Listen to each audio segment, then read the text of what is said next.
Muy buenas tardes, vamos a iniciar pues, nuestra clase de este día. Hoy pues, nos corresponde ver el capítulo 4 de este primer libro que llama, o primer ciclo, la iniciación bíblica. Y pues es una manera pues de compartir nuestra alegría, nuestra fe, nuestros conocimientos y pues sentirnos cerca aunque estemos a distancia. Vamos a iniciar en nombre del Padre, y del Hijo, y del Espíritu Santo. Amén. Señor Dios nuestro Jesucristo, que nos has manifestado tu grandeza, tu amor, tu divinidad, al quedarte para nosotros el sacramento de la Eucaristía. Hoy en la iglesia se celebra la preciosa sangre de Jesucristo, tu sangre preciosa, que ha sido derramada desde la cruz, que nunca nos olvidemos de esta fuente inagotable de amor, donde ha brotado el bautismo, la Eucaristía, esas dos aguas que nos lavan, los dos sacramentos, el bautismo y, bueno, se habla también del sacramento del bautismo en la confesión, que nos purifica de pecado, y la sangre preciosa de Jesús, que se sigue, pues, derramando para purificarnos de todo pecado.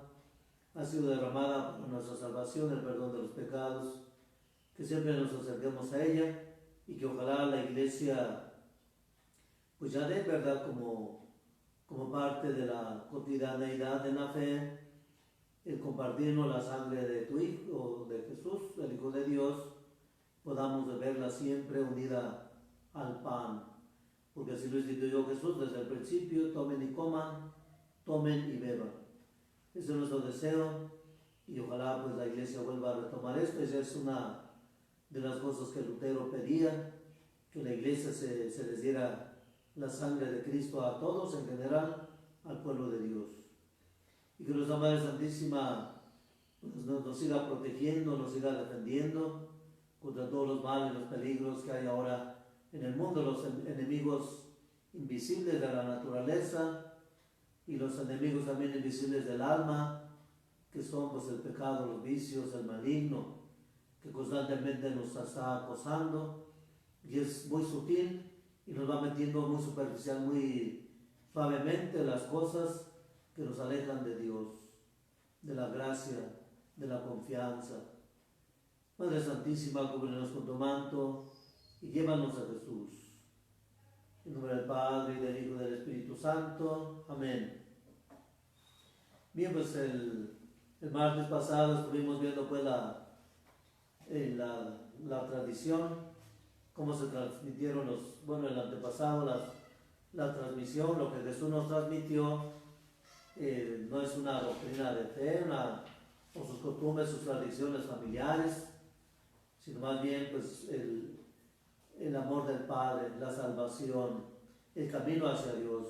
Por eso Él se constituye como camino, verdad y vida, y para ir al Padre pues tenemos que pasar por Él, que es la puerta de entrada al reino, y no solamente la puerta, sino también el camino y la verdad que nos conduce al Padre, porque hay mucha mentira, ahora muchas ideologías. Y el martes pasado pues vimos el tema ya concretamente, la Biblia y su manejo. Vimos cómo está estructurada, 73 libros, 46 del Antiguo y 27 del Nuevo, en un orden, ¿verdad? Y el Antiguo Testamento pues está en orden al Nuevo Testamento, se enriquece grandemente con el sentido de la salvación de Jesús. Entonces todo el Antiguo Testamento prepara la llegada del Salvador y es iluminado con la presencia de Jesús, el Mesías. Y decíamos que fue escrito en hebreo, griego, en arameo. Ya estudiando, investigando un poquito por ahí, busqué pues el sentido del arameo, del griego. Y si Jesucristo habló el arameo, porque los libros sagrados se escribieron en hebreo, pues es una de las lenguas más antiguas.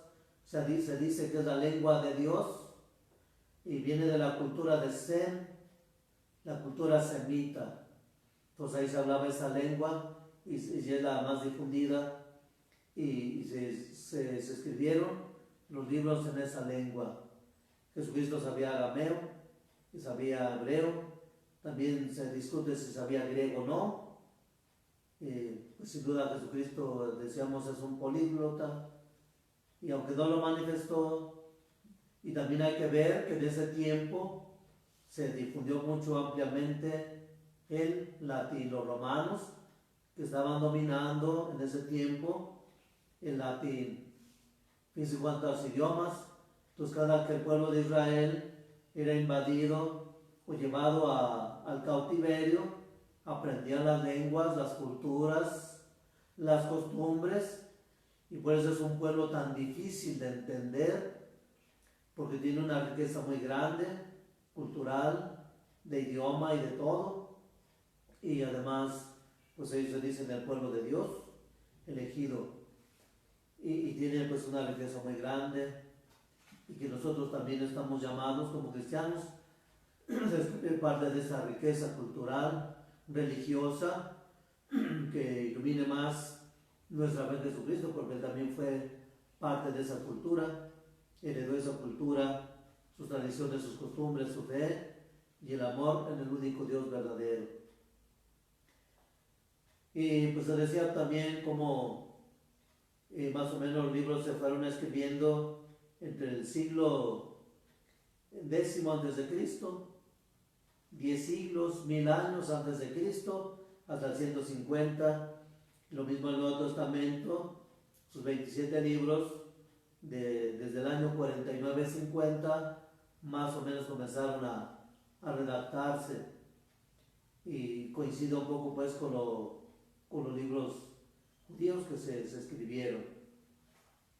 Nos faltó ver un poquito más en las cuestiones de los libros deuterocanónicos.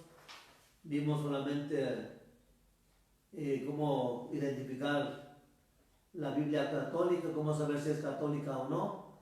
Decíamos que muchos de estos, las Biblias protestantes casi siempre son las portadas negras, y las cristianas, las católicas, tienen el imprimatur nicil obstat, siempre tienen esa parte donde aparece el nombre del obispo o cardenal que autoriza que se escriba esta traducción de la Biblia para el uso de los cristianos. Y en esto también entra precisamente, bueno, hay unas Biblias que se han traducido entre católicos y protestantes, las Biblias ecuménicas, es una que se llama Dios habla hoy, para tener cierta unidad, para compartir la Biblia ecuménica, hablar en el mismo lenguaje bíblico con los hermanos protestantes. Aunque pues cada quien sigue manejando sus Biblias, se siguen haciendo más denominaciones religiosas. Y vemos cuántos libros tienen estas Biblias, cómo distinguirlas también de las Biblias que no son católicas. Se habla pues de los libros canónicos, que ya son los que nosotros aceptamos, los 73, los deuterocanónicos y los apócrifos. Estos libros no entran, los apócrifos, ni católicos ni protestantes admiten los apócrifos, porque tienen mucha fantasía. Ya han salido muchas películas cristianas que Jesucristo hacía volar pajaritos y que hacían los hacía de lodo y los aventaba y volaban. Pues no, ¿verdad? No es tanto. Habla de muchas de las familias de Jesús y los hermanos y todo eso. Y son denominaciones cristianas que se separaron. Ya desde ahí comenzaron los cismas, las separaciones, en ese sentido. Y la Iglesia admite pues como canónicos todos los libros inspirados, que se conservan los 73 libros. La Iglesia los acepta. Los protestantes, ellos tienen otra nomenclatura, otro tipo de libros, redujeron, sus Biblias son reducidas. Los deuterocanónicos, que entraron en el segundo canon, la segunda revisión que los protestantes y los judíos no aceptaron, y es los que decíamos porque están escritos en hebreo y son Tobías, Judith, primero y segundo de Macabeos, libro de la sabiduría, Eclesiástico, Baruch, Daniel capítulo 3 del 24 al 90 y capítulo 13 del 1 al 6 al 64. El libro de Esther tampoco lo aceptan los protestantes ni los judíos. En Esther capítulo 10, 4 al 16 y verso 24. Pues la Iglesia Católica acepta todos estos como inspirados, porque tienen una riqueza espiritual, moral y de fe. Y entonces aquí ya se reduce pues cuando los protestantes no son los que ellos no aceptan. Entonces, al ir a las Biblias protestantes, vemos que falta Tobías, Daniel, Sabiduría, Eclesiástico, Baruch. Entonces no son católicas. Esther señala que no son católicas. Y los libros apócrifos, ni católicos ni protestantes los aceptaron. ¿Por qué? Porque tienen, como les digo, mucha imaginación, tienen un valor histórico. Últimamente se han tomado como referencia histórica y han servido de alguna manera para ilustrar algunos acontecimientos. Se usan para hacer películas, pero no están como canónicos, se aceptan para estudios solamente. Entonces hoy entramos al tema número 4, los lenguajes de la Biblia. La Biblia, Dios habla en la escritura por medio de los hombres y el lenguaje humano. Esto es del documento de la Dei Verbum, el capítulo 11. Es lo que nos dice, que Dios nos habla en ese lenguaje humano. Y vemos ya directamente el texto bíblico. Nos dice San Pedro en la segunda carta, nos dice en el capítulo 1 del verso 20 al 21, nos dice con toda certeza y seguridad: sepan que ninguna profecía de la Escritura puede ser interpretada por cuenta propia. Es decir, yo como simple cristiano o de otras denominaciones religiosas, como lo dice Lutero, que cada quien es iluminado por el Espíritu, no necesitamos del Papa, de la tradición, de la Iglesia, para entender la Escritura. Y aquí lo dice bien claro Pedro. Antes de Lutero ya estaba San Pedro diciendo, afirmando: sepan que ninguna profecía de la Escritura puede ser interpretada por cuenta propia. Se tiene que tener una base y los conocimientos históricos, geográficos, culturales, religiosos, sociológicos, económicos, que había en ese tiempo, y son las personas que vienen a darnos, ¿verdad? Los santos padres son los que vienen a decirnos cómo estaba el contexto histórico más cercano. Después de 2000 años, pues tenemos esa certeza de que hubo estas personas que nos hablaron, nos dijeron acerca de la vida de los apóstoles y lo que les transmitió Jesús. Pues ninguna profecía procede por voluntad humana. Entonces nadie puede agarrar las Escrituras e interpretarlas a su manera, a su antojo, quitar o poner textos, porque me conviene, porque no me conviene que sepan la verdad. Simplemente pues esto es lo que yo quiero. O en los estudios que hacen, simplemente apréndanse de memoria estos textos, olvídense de lo demás. Y pues eso no se vale. Como aquel niño, ya decíamos en una de las clases, aquel niño protestante tenía a sus amigos católicos y se extasiaba al oírlos rezar con piedad y devoción el Padre Nuestro, el Ave María, y llegó a su casa muy contento a platicarle a su mamá: fíjate mamá, aprendí de memoria esta oración. Dios te salve María. Y con cuánta piedad, con cuánta devoción lo hacía el niño. Y su mamá le dice, no vuelvas a rezar esa oración. Y el niño obedeció. Ponte a leer la Biblia. Y el niño se puso a leer la Biblia, llegó a los evangelios, encontró el ángel del Señor anunció a María. Alégrate María, llena de gracia, el Señor está contigo. Y más adelante, Isabel, ¿verdad? Bendita tú entre las mujeres y bendito el fruto de tu vientre Jesús. Y el cántico de María, desde ahora me llamarán dichosa todas las generaciones. El niño fue y le platicó a su mamá, mira, encontré en la Biblia lo que aquellos niños me enseñaron. La madre no le dijo nada, se quedó callada. Y el niño siguió estudiando. Hubo una reunión de protestantes y hablaban y decían pestes de María, de la iglesia y de todo. ¿Por qué ustedes hablan tan mal de esta mujer? Que la iglesia la valora, la exalta como la única, la llena de gracia. Y no supieron decirle. Su hermana tenía un hijo y se enfermó. Y él le dijo, invoca a María Santísima y verás que tu hijo se salvará. La única condición que te pido es que te conviertas, que estudies, investigues y te conviertas. Y por ahí hace poco me volvieron a remandar el sacerdote estaba dando su homilía y es el sacerdote que da el testimonio que le ve ese protestante. Se hizo sacerdote, su hermana se convirtió, su niño se curó, su mamá permaneció en su fe. Es lo que aprendemos. Donde está la verdad, pues ahí está Jesucristo. Bien, pues vamos a pasar al número 1. Dios nos habla.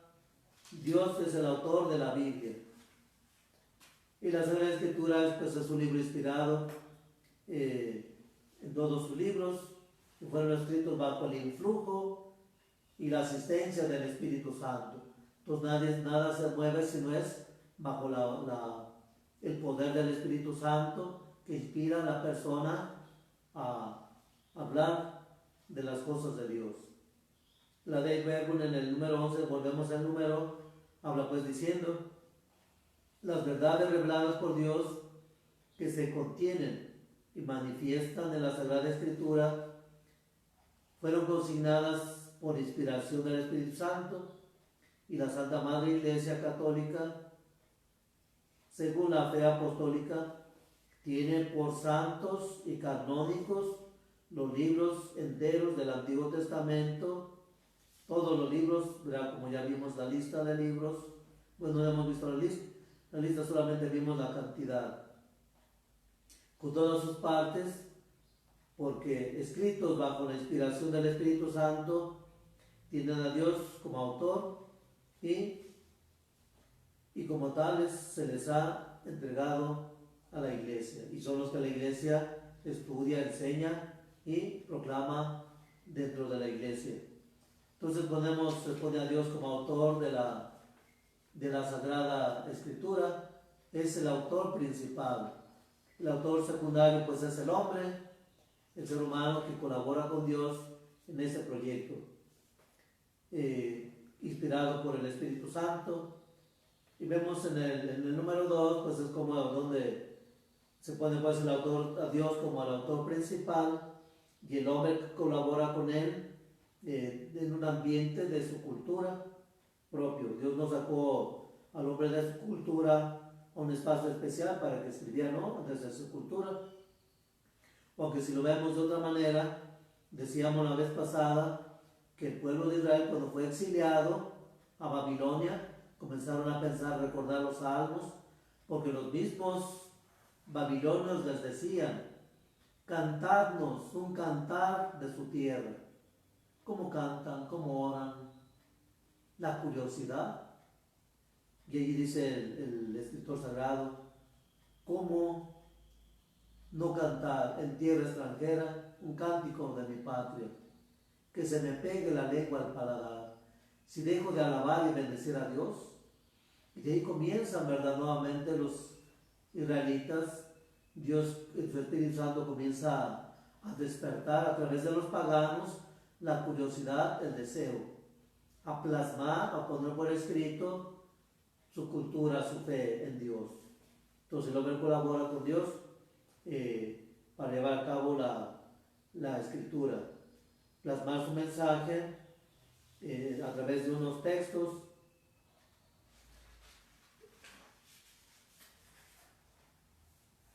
Y nuevamente nos dice, bueno, aquí hablamos de el autor, el hombre, el intérprete, viene inspirado por Dios, y ya es al que se llama agiógrafo, viene de una palabra doble, compuesta por dos palabras griegas, hagios, que significa santo, y grafein, o grafo, escritor, el santo escritor, o el escritor sagrado, que es el agiógrafo, un hombre santo escogido por Dios para escribir las cosas santas, las revelaciones de Dios. Pues llama agiógrafo aquel que Dios eligió, o aquellos que Dios eligió para escribir aquello y solo aquello que Dios quería. Y la Dei Verbum nos dice en el documento, en el capítulo 11, o en el número 11, la redacción de los libros sagrados, Dios eligió a los hombres que utilizó usando de sus propias facultades y medios, de forma que obrando en ellos y por ellos escribieron como verdaderos autores. Entonces el autor principal es Dios y el autor secundario es el hombre, los agiógrafos. Pues todo y solo aquello que Dios quiso que se escribiera, nada más. Cuando ya decíamos, cuando le quemaron los libros al profeta que fue ante el rey a decirle, los mandó quemar el rey, y Dios le dice al profeta, vuelve a escribir, y allí está el escribano Baruch, ¿verdad? Redactando, y lo mismo para que se volviera a decir ante el rey, para que se supiera que no era obra humana, sino que es obra divina. Entonces el hombre colabora con Dios en la redacción de las Sagradas Escrituras. En el número 3, Dios nos habla en lenguaje humano. ¿Y cómo es ese lenguaje humano? Para que podamos nosotros comprender la Sagrada Escritura en cuanto a la realidad que vivieron los autores. Dios se valió para escribir los libros santos de la cultura del ambiente en que vivían. Y aquí señalamos 3 puntos. El texto histórico en que vivieron. Más adelante se desarrolla en qué consiste la historia del pueblo de la Biblia. Cómo vivieron, si hubo guerras, hambres, pestes, persecuciones, como ya dijimos, destierros, y pues muchas cosas que experimentó en la historia el pueblo. La historia no se escribe en una isla. El autor sagrado no fue como Mahoma, ¿verdad? Que se fue a una cueva a escribir las Sagradas Escrituras. Mentira. Es un usurpador para mí. Y yo me atrevo a pensar y a decir que incluso los mismos judíos fundaron esta religión para hacer 2 frentes, para atacar la iglesia de Jesucristo. Así lo veo. Ojalá me equivoque, pero bueno, pues son muchas cosas, ¿verdad?, que tendríamos que ver y profundizar, pero aquí ahorita lo que vemos es como Dios se vale del hombre para que se lleve a cabo la historia. Simplemente digo, pues como se tiene que escribir dentro de la historia, la cultura, la familia, en el pueblo, en la nación. Todo eso es lo histórico. No puede haber una redacción de una historia lejos de la sociedad. Tiene que estar inserto en la problemática. Los destinatarios, ¿a quiénes se escribió? ¿Cuál era el ambiente geográfico de hambre, de persecución, de destierro? Los profetas fueron con el pueblo al destierro, allí alentaban a la fe, a la esperanza, a la alegría. Y ya viene la salvación, la liberación. Llena la esperanza del pueblo. Dios nos castigó por esto y por esto. El pueblo vuelve a escuchar, se enmienda y viene la liberación, el retorno a su patria. Y así pues hay muchas cosas de la historia. Entonces, ¿a quién le hablaban? ¿En qué estaba la comunidad? ¿Cómo estaban viviendo? Y el estilo del lenguaje. A veces el estilo del profeta, un profeta pacífico, sencillo, que no busca pleitos. Dios lo llama a hacer guerra, a pelear, a enfrentarse. Es que no es mi estilo, es que yo no puedo. Usted vaya y obedezca. Y el profeta tiene que hablar con fuerza, con autoridad, con decisión, sin miedo. Enfrentarse a reyes, gobernantes, a quien sea, al pueblo. Entonces, es eso. Su lenguaje, ¿cómo era? Poético. Dios a veces le dice al profeta: ve a la casa del alfarero y obsérvalo. Y ya de ahí saca toda una doctrina, manifestándole cómo Dios va moldeando a su pueblo. Y no se desespera, es paciente el alfarero. Que le sale mal, pues la vuelve a hacer. Va a revisar la tierra si le faltó algún ingrediente, le puso de más. Les decía también otro día como la masa. Si le ponemos de más levadura, pues el pan no va a salir bueno. O si le falta algún ingrediente, sale malo. Y es lo que tenemos que revisar del lenguaje humano. Dios se vale del lenguaje humano, porque el lenguaje humano hablamos, ¿verdad?, de lo que hay en nuestro corazón. Entonces Jesús dice: de la abundancia del corazón hablan los labios. Entonces el profeta, desde su corazón, desde su experiencia, del dolor, del sufrimiento, del hambre, la pobreza. Estamos viendo ahorita los textos de Elías, cómo está la persecución, cómo Dios lo llama al desierto a ser alimentado, luego la casa de la viuda para alimentarse, y luego retorna, ve y anuncia, ve y di, y se tiene que regresar a llevar el mensaje de Dios. Y no es porque esté huyendo, es porque así Dios lo ha querido conservarlo para enfrentarse a los enemigos. Y luego pues el Vaticano II también nos dice en sus documentos: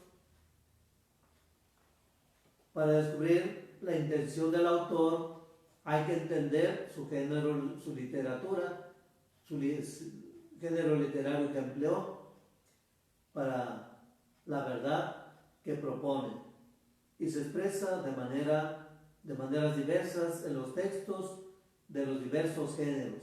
Entonces no es solamente un género, porque no es solamente una persona, no solamente es un acontecimiento único histórico, son muchas situaciones de historia que cada autor va a ir plasmando desde su corazón lo que él siente y lo que Dios le pide que haga o exprese. Entonces conviene además que el intérprete investigue el sentido que intentó expresar o expresaron los autores en diversas circunstancias y condiciones, el tiempo, lugar, cultura, geografía, situación histórica, económica, política del pueblo. Todo eso tenemos que descubrir. Si queremos conocer la escritura, y más si es en hebreo, tendríamos que ir a las raíces hebreas. ¿Qué significa esta palabra? Cada palabra tiene, decíamos, una riqueza, un valor importantísimo. Tiene valor numérico, tiene una enseñanza, un simbolismo, un significado. Entonces no solamente es una palabra como la A. La A es simplemente una A, no tiene un significado, no tiene un número, y para ellos tienen un valor, un número, un significado.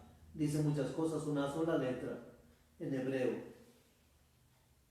Entonces no es fácil, hermanos, ser intérpretes de la Biblia. En el número 4, bueno, ya vimos el contexto histórico, estilo, lenguaje, destinatarios. Ya en el número 4 vemos el contexto histórico de la Biblia, sociohistórico de la Biblia. Y aquí vamos a... Entonces, es la manera de escribir, de describir la realidad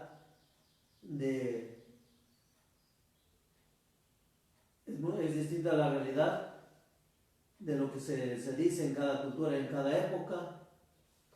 Aquí, por ejemplo, yo ponía, bueno, ya decía, la historia se escribe dentro de la sociedad, no es ajena a la sociedad, tiene que estar inserta de lo que se vive ahí, de lo que se experimenta, de lo que se siente. Y también la historia tenemos que ponerla en un origen, pues yo les decía, la Biblia comienza con la palabra en el origen, en el principio. Son palabras claves, importantes. Entonces el pueblo de Israel se remite a sus orígenes, de dónde somos, de dónde venimos y a dónde vamos. Caminamos hacia la patria eterna. Para los judíos, la patria eterna no solamente es su tierra. Ellos se sienten dueños del mundo. Incluso puedo pensar del universo, porque ya va a haber colonias a la Luna, a Marte. Pues así son los judíos, hermanos. Nos joden, ¿verdad? Casi la palabra nos da la idea. Nos joden. Son los dueños, perdón por la palabra, pero es eso. Nos joden. Son dueños de la economía. Son muy astutos, muy sagaces. Se van metiendo despacito, muy mensitos, muy calladitos, ¿verdad? Pero son los que tienen en la mano la economía. ¿Y por qué? Yo me he preguntado mucho, ¿por qué? Tanto odio a Jesucristo. Después de 2000 años se le sigue persiguiendo. Y son los judíos. Yo no me puedo sacar de la mente esa idea desde ahí. Y sigo estudiando, investigando hasta encontrar la verdad. Uno encuentra muchos documentales y que me llevan a pensar en eso. ¿Por qué tanto odio a Jesucristo? Porque ellos su teología es una antropología del hombre. Nosotros somos los dioses. Yo soy Dios. No hay más. Y estamos esperando a nuestro Mesías que se encarne como hombre, no como Dios. Porque ese Dios que nos mandó Dios, eso no queremos. Porque habla de justicia, de caridad, de amor, de perdón, de solidaridad. Y es el odio que se tiene y se sigue difundiendo hasta nuestros días, es odio contra Jesús. Por todos los medios, escuelas, gobiernos, instituciones, de mucho, son la raíz. Yo por eso digo que ellos han ido creando religiones, incluso me ha dado a pensar que también inventaron el protestantismo, de ahí. Pagan. ¿Para qué? Se difundan los enemigos. Pero Jesús dijo bien claro, ni los poderes del demonio se podrán acabar al Papa, a los obispos, pero mientras haya un cristiano católico instruido y de fe, y aunque le cortaran la lengua, mientras tenga vida, puede alabar a Dios con su mente y su corazón, con toda libertad. Como dice el dicho, me podrán echar de la escuela, de donde quiera, mientras no me echen de mi corazón, ahí está, ¿verdad? Y al matarlo, como los mártires, al matar a los mártires, su sangre es semilla de nuevos cristianos. Eso es lo que tenemos que enseñar a los hijos, la historia. La sangre de un cristiano vale muchísimo. Y por eso, en vez de matarlos, vamos a lavarles el cerebro, vamos a meterles ideologías, magia, reiki y tanta tontería, los chakras, y que lo trascendental, y hay que ponerles, ¿verdad? Hay que hacerlos dudar que Cristo no es cierto, que es mentira, que lo inventaron, que es un marciano, que es un extraterrestre, que se casó, que tuvo mujer, y aunque haya sido así, hermanos, Él es Dios, Él es el dueño de todo, Él puede hacer lo que quiera con nosotros y con quien quiera. Si Dios le dio poder a los reyes de Israel para hacer lo que querían por la testarudez del pueblo, pues así lo queremos, pues ándenle. Y esas son las consecuencias, hermanos. El hombre quiere seguir siendo Dios. No queremos un Dios sobrenatural. Y el Dios que nos revela a Jesucristo, Él es el centro de la creación, de todo. Y por eso el demonio, ¿verdad? Quiere crear una antropología, una religión antropológica. Y por eso el demonio se presenta como bueno. Yo soy el bueno, Dios es malo, dijo Adán y Eva. Y así se sigue presentando. Entonces necesitamos, hermanos, nosotros estudiar de veras nuestra fe y apostarle a Cristo, a nadie más, a Cristo, dentro de la iglesia fundada por Él, que a toda cosa se quiere destruir. Entonces ahí vemos la historia y cómo la iglesia ha sido atacada desde que Cristo la fundó hasta nuestros días. Ya ha habido papas valientes que siguen defendiendo la fe en Cristo. Aunque les llamen de masones, cismáticos, no es cierto. Son fieles a Jesucristo y seguirán hasta que se mueran. Y aunque millones de cristianos se opongan, porque ya nos lavaron el cerebro, la historia de la iglesia, el cuerpo de Cristo seguirá hasta que Él venga. Si Él decide que se acabe, que se transforme en una iglesia santa, invisible, pero mientras tanto será el cuerpo de Cristo, y mientras la cabeza viva y vivirá y vive eternamente, el cuerpo se tendrá que rehacer como las lombrices, ¿verdad? Que les mochan un pedazo, mientras tenga la cabeza, le mochas, se vuelven a regenerar. Así es. Por eso el símbolo, bueno, me viene a la mente el símbolo de la serpiente en Egipto, ¿verdad? Del pueblo de Moisés, la sabiduría del hombre contra la sabiduría de Dios, que sigue exigiendo, les digo, la justicia, la paz, el amor, la unidad, el perdón, la caridad. Y esa es la posición que los reinos humanos, que solamente oprimen, engañan, explotan. Entonces hay que conocer esa cultura, cómo vivieron. Por ejemplo, en México, aquí se usan muchos lenguajes, muchos modos de hablar. Una palabra significa distinto aquí en México, que en Veracruz, en Puebla, en Tabasco, en México mismo. Verán aquí, por ejemplo, las quesadillas. Nosotros las pedimos una quesadilla, ya sabemos que la quesadilla es con el queso. ¿Y qué más le pongo? Así nos dicen, ¿verdad? Los taqueros, de guisados o de carne, lo que quiera de él. Pero la quesadilla para nosotros los leoneses es una tortilla con queso, calentada o echada en manteca con queso.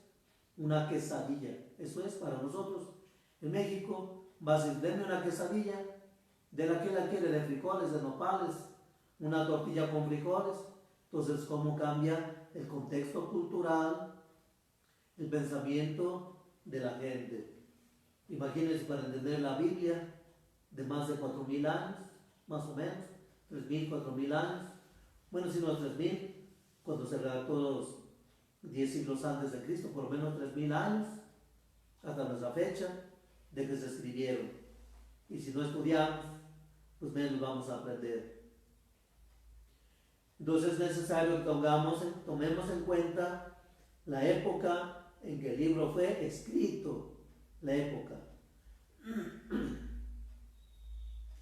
Entonces hay que tener en cuenta la cultura de la época.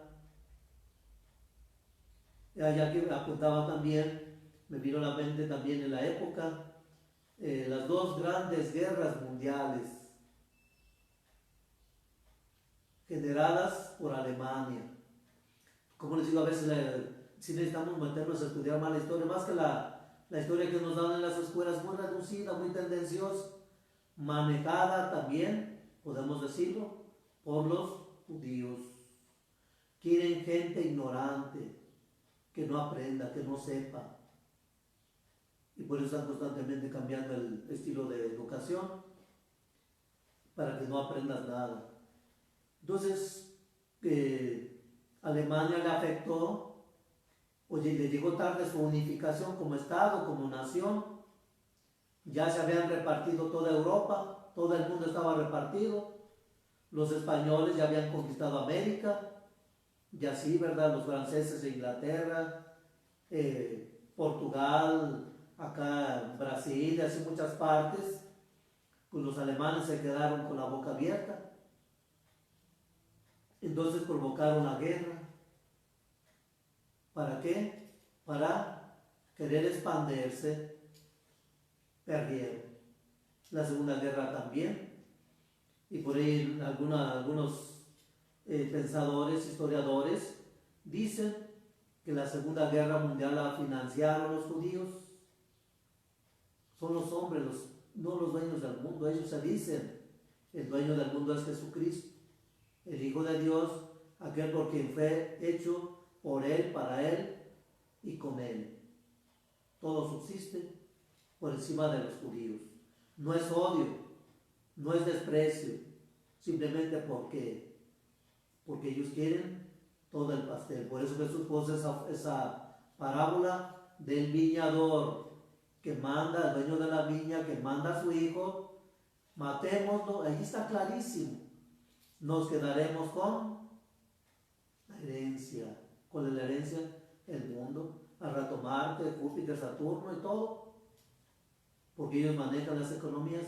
Financiaron la economía alemana, la guerra alemana, agarraron a Hitler. Y fíjense cómo los ideólogos, Nietzsche, también aquí puede entrar, Lutero, cómo los atraparon. Y todas esas ideologías las vendieron a Alemania, la raza aria, los superdotados. Yo tratando de leer a Nietzsche ahora últimamente, pues sigo sin entenderlo, ¿verdad? Porque habla cosas, conceptos que se quedan en el plano humano, no trascienden. Él habla de moral, habla de la muerte de Dios y muchas cosas. ¿Dónde está la bondad? Para él la bondad está en la burguesía, la gente apoderada. Fíjese cómo la mentalidad materialista no habla de una realidad del bien común, ¿no? Los poderosos son los que tienen el dominio del mundo. Y quiero seguir profundizando para descubrir plenamente lo que hay en el fondo. Aquí hoy lo están como revalorizando, lo mismo que a Lutero. ¿Cuál es el fondo de esto? Pues hay que ver qué pretenden los judíos con todo esto. Lavar cerebros. Tú eres el super estudiante, tú vales por ti mismo, tú eres por ti mismo, por lo tanto, cuando salgas de la escuela, tú eres el dueño del mundo. ¿Y qué pasa cuando llega el muchacho de la universidad a la empresa? No, tú aquí no vales, no tienes experiencia. Es crear crisis, destruir tus sueños, tus proyectos. Te hicieron sentirse en superhombre. No eres nada al final. Entonces fíjese cómo la historia nos habla de muchas realidades que pues a veces pasan para nosotros ignoradas, desapercibidas. Y por eso en las universidades, en las escuelas se está infiltrando mucha mentalidad de esta. El odio a la religión, el odio a Dios, el odio a Jesucristo, el odio al Papa. Los sacramentos son mentiras. Todo tiene una base y tenemos que llegar al origen, hermanos, de la mentira. Jesucristo es la verdad enviada por el Padre y por eso nosotros también tenemos que meternos en el ambiente socio-histórico que está pasando en México. ¿Por qué? Porque prepararon el terreno y poco a poco nos están arrastrando a dejar nuestra fe. Y si necesita, por ejemplo, aquí apuntaba también los nómadas y los sedentarios. Llegaron un grupo de nómadas. Los nómadas, sabemos, son las personas que andaban de un lado para otro, se acababa el agua, el alimento, caminaban, observaban, veían cómo se protegían de los animales, de los peligros, de la naturaleza. Fueron personas sabias que aprendieron de la naturaleza cómo alimentarse, cómo defenderse, cómo valarse del agua, de la lluvia, de todo, del fuego. Lo fueron poco a poco cautivando. Ya otros, en unas comunidades los sedentarios llegaron, se instalaron, vivían en sus casas, protegidos. Pero fíjense lo que hace también cuando el hombre se vuelve sedentario, y es lo que se está tratando de lograr, que nos hagamos sedentarios, nos llenemos de miedos, de temores. Y aquí entra toda la historia, hermanos. Si no tenemos memoria histórica, volvemos a caer en los errores. Encerraditos, nos debilitamos. Así pasó los sedentarios, tenían en sus casas sus animalitos, todos vivían todos. Era una sola sociedad. Comenzaron las enfermedades, las epidemias, las pestes. Comenzaron a echar gente para afuera. Y comenzaron a observar que separados de lo que estaban haciendo ahorita, se controlan las epidemias, se apartan los animales. Y los sedentarios veían que los nómadas tenían un modo de defenderse de los animales, por ejemplo de las víboras, de los ratones, por medio de los perritos, que ellos dormían más felices a campo abierto. Y es la riqueza que se va haciendo a lo largo de la historia. Si no hay historia, hermanos, no hay hechos. ¿Quién escribe? ¿Quién redacta? ¿Quién nos salvaría del pasado? Y por eso es importantísima la historia.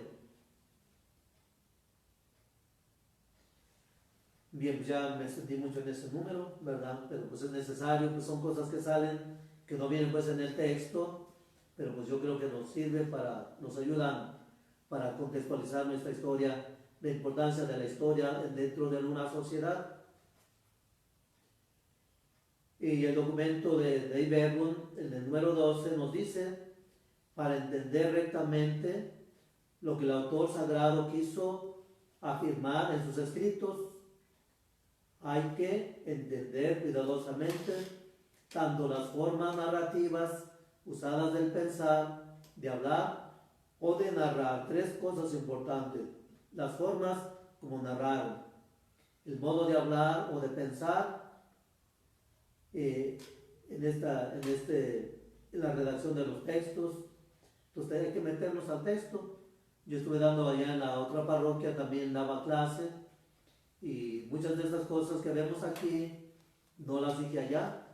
Y si yo al día de mañana volviera a dar estos textos, ya no los diría igual. Por ejemplo, yo me ponía a pensar un poquito en nuestros profesores. Siempre llegaban con sus apuntes y cada año era lo mismo. Y es que tenemos que abrir más nuestros horizontes. Nos quedamos siempre en lo mismo. Pues esto yo aprendí en Roma y es lo que le transmito. ¿Y qué es lo tuyo? ¿Cuál es tu reflexión? Aunque te equivoques, aunque nos equivoquemos, hermanos, más vale equivocarnos a pasar toda la vida con un esquema mental. Y es lo que va haciendo a la persona, su desarrollo mental, y es lo que le va haciendo crecer y valer ante los demás. No son los títulos, las licenciaturas, es lo que tú vives, lo que tú experimentas, lo que tú transmites. Y es lo que nos quiere decir aquí el número 12 de este documento. En el número 5, la Biblia se usa varios tipos de literatura. Para escribir un libro, si vemos nuestra literatura, nuestras culturas, se usan muchos géneros: la poesía, la prosa, la redacción, el cuento, la novela, la leyenda. Eso forma parte de nuestra cultura, pero en la Sagrada Escritura no sucede lo mismo. No se aplica la Sagrada Escritura como novela. Son libros que redactan eventos religiosos, la revelación de Dios, la salvación en Dios. Entonces, así habla de temas literarios. En la Biblia debemos atender a las formas en las que esta se escribió. Entonces, los libros Se han clasificado en tres tipos: históricos, proféticos y didácticos. Así están los libros elaborados. Nos hablan de la historia de la salvación. Y aunque aquí ponen por aquí, ¿verdad?, que hay algunos errores. No, la Biblia no tiene errores. No tiene errores la Sagrada Escritura. Están escritos porque así lo quiso Dios. Que no entendamos la Escritura, pero no hay errores. Entonces dice aquí la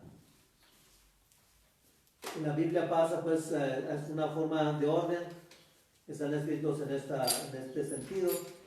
En esta clasificación tipos se encuentran el histórico, que es narrativo, el profético de los profetas que hablan también, y el didáctico de enseñanza. Pasamos al número 6 para ver los libros históricos en el Antiguo Testamento. Entonces estos libros de la narración de la Sagrada Escritura, que pues son del pasado, no hablan de una historia concretamente, hablan de acontecimientos históricos. Dios quiere salvar, o el pueblo en su reflexión, como les decía, a la distancia vio hacia el origen. Vemos que Dios, o por lo menos desde la liberación de Egipto, el pueblo comenzó a ver muchos hechos de Dios, muchos acontecimientos por los cuales Dios salva al pueblo de Israel. Entonces la Biblia, los libros históricos se forman de narraciones y hechos religiosos con la finalidad de enseñar la vida, la verdad religiosa, la religación a Dios. Pues ahora, pues tendríamos que ver desde ese otro contexto, bueno, aquí habla pues profundamente de lo religioso. Ya la mentalidad ahora del judío, pues no es tanto el Dios supremo. Ellos se constituyen en dioses y esperan al Mesías, a su Dios, para que venga a poner el orden mundial, establecer su orden, no el orden de Dios, porque Jesús ya vino a establecer el plan, el proyecto de Dios, y Él es el camino, la verdad y la vida. Pues son acontecimientos religiosos y se basan estos acontecimientos históricos del pueblo de Israel, del Antiguo Testamento, en hechos populares. Aquí está lo que decíamos, las guerras, el patriotismo, los eventos religiosos, las exaltaciones, los sentimientos del pueblo. Y aquí, o los héroes, por ejemplo, aquí en estos hechos históricos entran Judith, Jueces, Josué, que hablan, ¿verdad? Judith, que es una heroína, que vino cuando todo el pueblo, todos estaban muy temerosos, los ancianos del pueblo. Ella dice, se compromete y va a enfrentarse al líder militar. Lo seduce, lo engaña, le mocha la cabeza. Aquí está, con el poder de Dios, el Dios salvador, el Dios liberador. Y también habla pues de la historia, una historia novelada, que deja una enseñanza religiosa, y son los libros que no aceptan los judíos. Esther, Tobías y los protestantes, Jonás, son los deuterocanónicos que se revisaron y se recibieron en el canon católico. Los 73 libros entran porque tienen una riqueza, una belleza, no solamente literaria, sino enseñanza teológica, de revelación, de trascendencia. Entonces en ellos se explica que hay, bueno, aquí habla pues de las imprecisiones geográficas, cronológicas. No hay imprecisiones, se ponen como intermediarias, pero no hay imprecisiones, están ahí. Lo importante es el acontecimiento. Aquí no hay fechas, no importan las fechas. El acontecimiento religioso, Dios quiere salvar. Entonces, para que nos liberemos de eso que nos dicen, que hay muchos errores. No hay errores. La Biblia no tiene errores. Dios no se equivoca, ni el Espíritu Santo. Y en estos libros novelados o historias entran los libros, los 5 primeros libros: Génesis, Éxodo, Levítico, Número y Deuteronomio. En los libros proféticos, el número 7 del Antiguo Testamento, los profetas son los que comunican su mensaje de alianza, de paz, de salvación, de liberación de Dios. El profeta previene al pueblo cuando se está desviando del camino de Dios, de sus mandatos. Les advierte: si no se convierten, va a pasar esto. Y entonces ahí es donde vienen luego las deportaciones, las guerras, las invasiones, porque no escucharon al profeta, la voz de Dios. Entonces el profeta es el hombre escogido por Dios que habla en nombre de él para juzgar los acontecimientos. Anuncian y denuncian. Ese es el verdadero profeta, no el que le hace la barba al rey, ¿verdad? ¿Qué hora es? Les pregunta el rey. Pues lo que usted diga, el rey. Usted es el rey, te manda. Pues no. Y los profetas principales son Isaías, Jeremías, Ezequiel, Oseas y Amós. Todos ellos hablan del Mesías. Todo esto está como en los protestantes, podemos decir. A muchos judíos, como dice Jesús también en la Sagrada Escritura, les han cerrado la puerta del saber. No entran ni dejan de entrar. ¿Por qué? Porque se sienten los dueños. Fíjense cómo la Sagrada Escritura, a mí en lo personal, ilumina mi mente, mis dudas, y me aclara que ciertamente los judíos, no todos, la cúpula, son los que están dominando el mundo. Están en Estados Unidos, son los que hacen las guerras, las economías, son los que tienen los medios de comunicación. Por ahí está un video, ¿verdad?, donde se habla de los judíos exaltándolos por todo lo que han aportado. Pues sí, y es otra iluminación a mi mente. Están exaltando a los judíos como grandes, como el pueblo judío. No es todo el pueblo judío, pero todo eso lo digo de mi persona, ¿verdad? Lo que a mí me parece, les digo, ojalá me equivoque, pero realmente hay muchas cosas que a mí me brincan de ese pueblo, que no han aceptado a Cristo. Muchos judíos ya se han convertido y viven como cristianos, pero la inmensa mayoría siguen esperando a su Mesías. Y por eso pues ellos son los dueños. No sé si vieron por ahí ese video, ya hace mucho que no lo he vuelto a ver, pero ahora me viene a la mente, ¿verdad?, ¿por qué exaltan al pueblo de Sion? ¿Por qué se lo humilla? ¿Por qué se le desprecia? Y hoy me preguntaba también precisamente, ¿por qué los judíos mandaron matar muchos judíos? Fíjense, otra duda que me surge. Si los judíos, los sionistas, mandaron matar la Segunda Guerra Mundial, murieron millones de judíos. ¿Por qué? Les estorbaban para sus proyectos.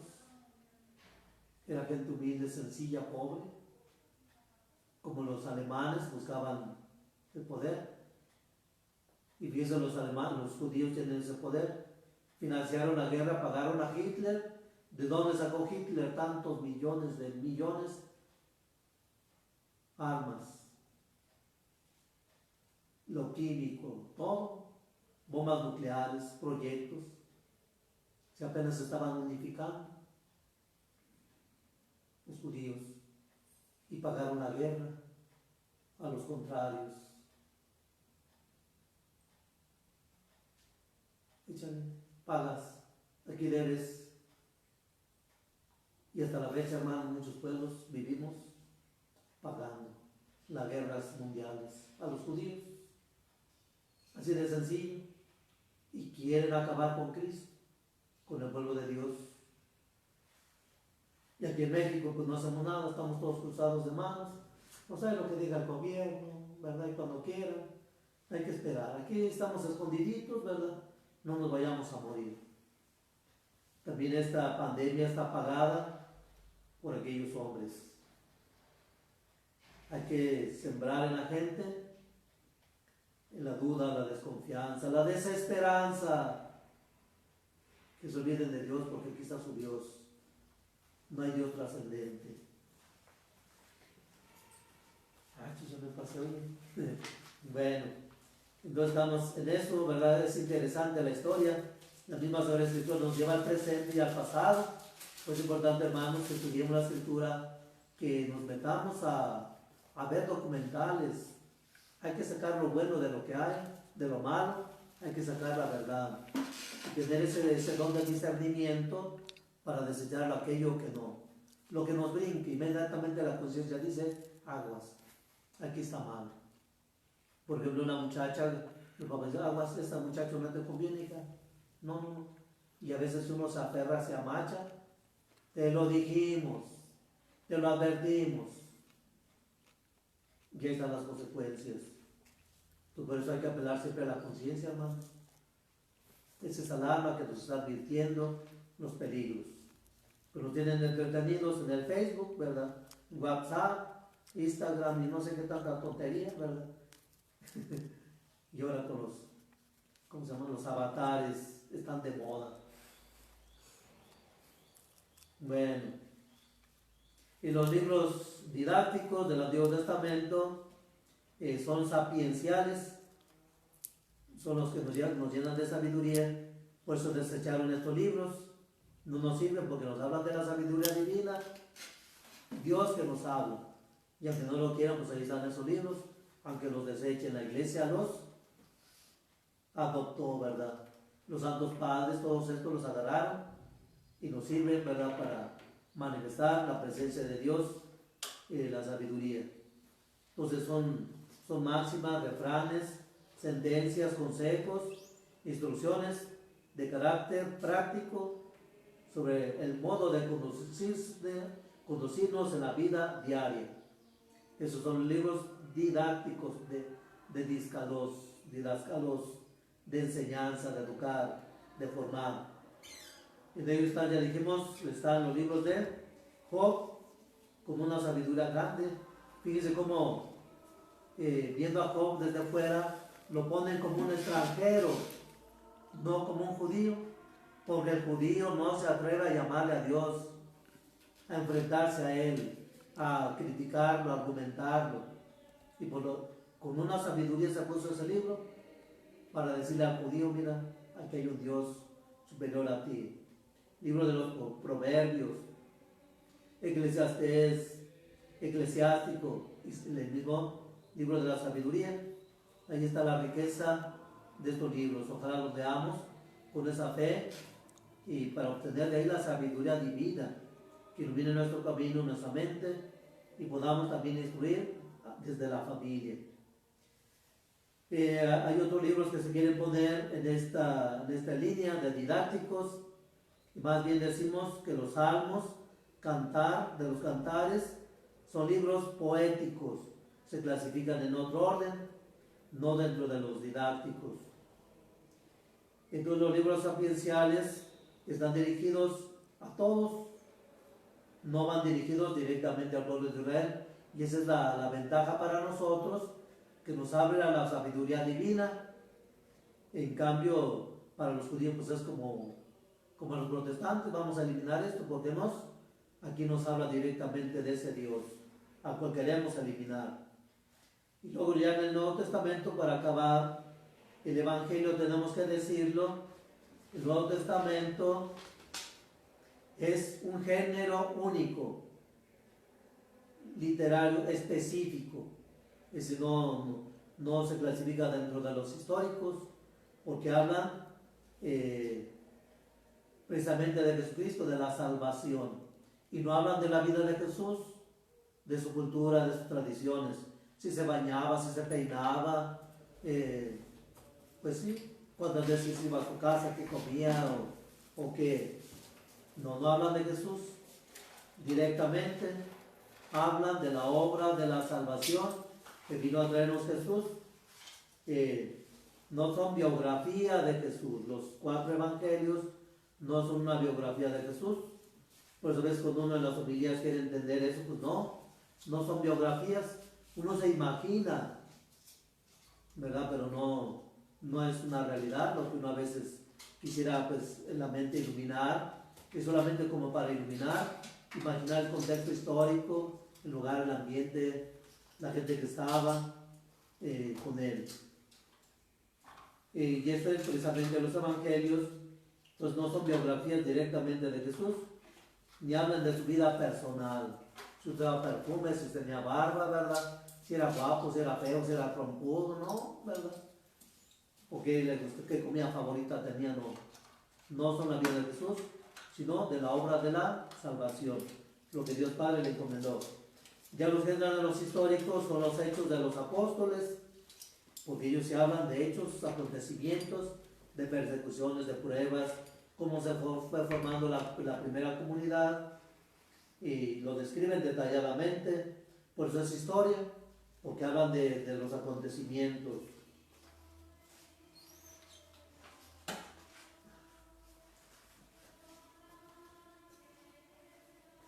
Y uno de los temas principales de este libro es el origen de la iglesia, de los hechos de los apóstoles, cómo surgió la primitiva iglesia, cómo se fue formando, cómo comenzaron los primeros discípulos, las primeras divisiones, los pleitos, las misiones, los problemas a los que se enfrentó la iglesia naciente, la iglesia fundada por Cristo y que sigue hasta ahora en Francisco. No se ha interrumpido. Ya por ahí decíamos en Avillón, un papa se fue, ¿verdad?, a esconderse, pero Santa Catalina le dijo: véngase señor, aquí es su casa, aquí Dios lo quiere, aquí tiene que dar la vida, aquí tiene que dar testimonio, y nada de que se ande escondiendo. Aunque le dé el coronavirus, ¿verdad?, pues tiene que entrarle. Bueno, ciertamente pues el Papa, desde donde está usando mucho los medios y los alienta a la esperanza, a la fe y a luchar. Pues ya es una persona grande, y es otra de las cosas que nos digan: quédate en casa, cuida a tus abuelos. Pues en el fondo hay que matar viejitos, ¿verdad? Bueno, y de hecho pues en esta pandemia que nos está muriendo, la mayoría son gente mayor. Ojalá el día de mañana no nos lo tipifiquen en la historia: por tu culpa se murió tu abuela, tu abuelo, porque andabas en los bailes, en las parrandas. Yo no estoy diciendo que la gente tenga que ir a bailar, no, a trabajar. Tenemos que salir con mucho cuidado, mucho orden, mucha limpieza, pero sí seguir haciendo nuestras actividades, porque el encierro también nos mata, pero también nos da la oportunidad. Por ejemplo, los españoles, el invierno, que es muy largo, por eso surgieron los santos, los grandes literatos, pensadores. Encerrados, pues no tenía más que escribir, pensar. Y es lo que nos falta, hermanos, y es lo que no estamos haciendo. Seguimos hablando de lo mismo: me peleo, me enojo y tanta cosa. Estoy viendo pornografía, estoy haciendo cosas. ¿De qué te sirve? Si no aprendemos, si no queremos seguir siendo igual, como decía la canción: y si voy a seguir siendo igual que antes fui, pues mejor quédate en tu casa, ¿verdad? Pues no, hermanos, queremos gente renovada, que se prepare para enfrentar el mundo que viene. Muchas cosas que vienen, hermanos, muchísimas, peores que estas. Y si no nos preparamos, si Dios nos está atendiendo en este cautiverio, es para aprender, es para madurar, es para forjarnos. Pero si no entendemos, vamos a sucumbir a lo que viene: ideologías, costumbres, modas, el aborto, las ideologías de género y tanta tontería que va a acabar. Si no nos sometemos, pues te vas a quedar a morir de hambre, no te vamos a dar los servicios educativos, de salud. A las muchachas ya le están poniendo sus parches, ¿verdad? Y no te lo quites, está prohibido, es pecado mortal, porque ya están matando muchos niños sin saber.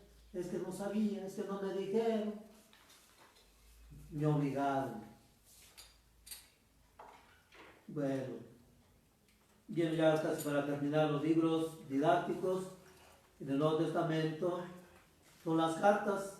San Pablo, sobre todo, San Pedro, Santiago, Judas, San Juan escribieron cartas a las comunidades para hablar de realidad, los llaman didácticas. Quieren enseñar, exhortar, corregir vicios que se fueron infiltrando en las comunidades.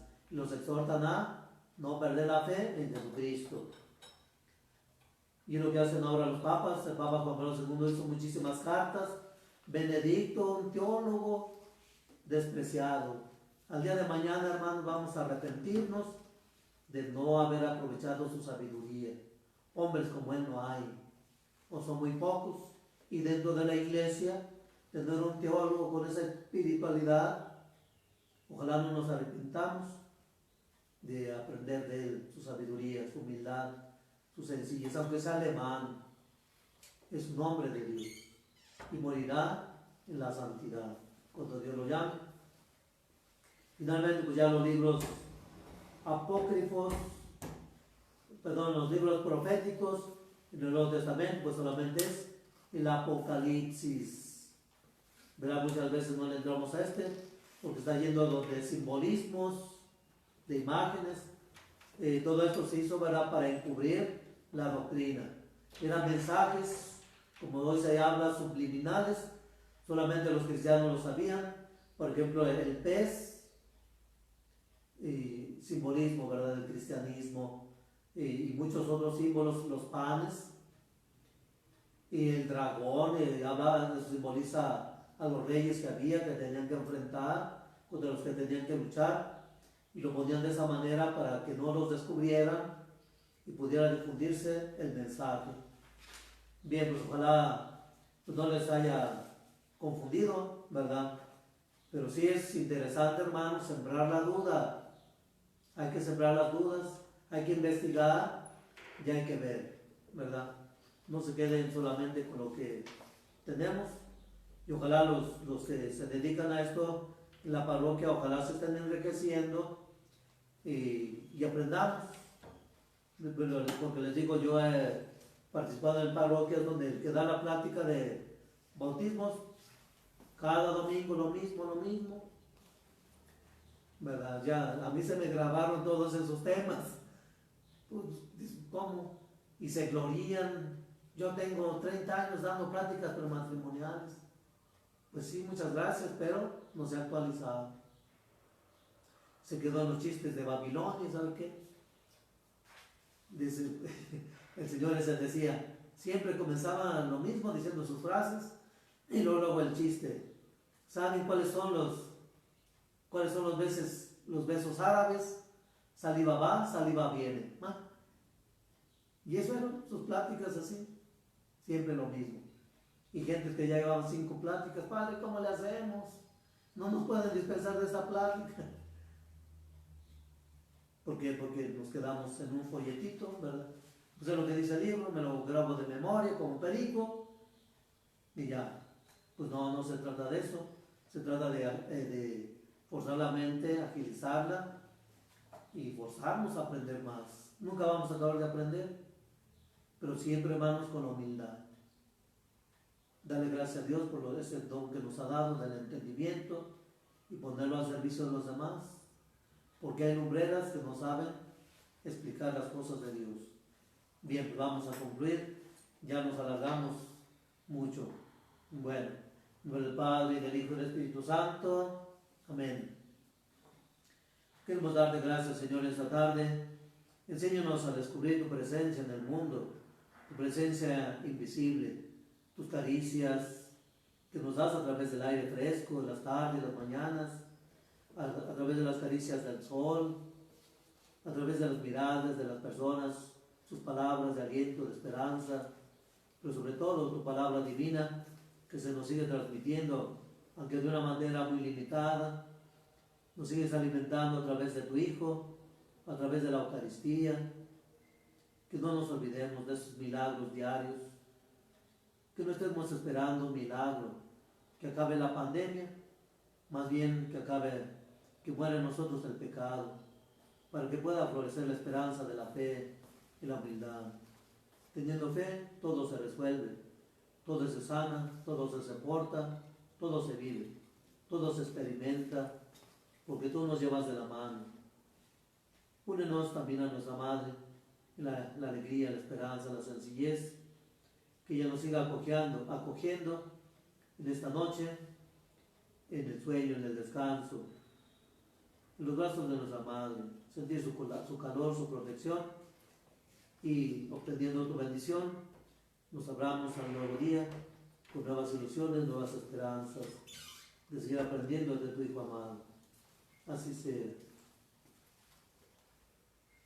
Y el Señor esté con ustedes, y la bendición de Dios Todopoderoso, Padre, Hijo y Espíritu Santo, descienda sobre ustedes, familiares amigos, les dirija y acompañe siempre. Amén. Hermanos, muchas gracias, que Dios les bendiga, y nos vemos el próximo martes si Dios nos da licencia. Vida.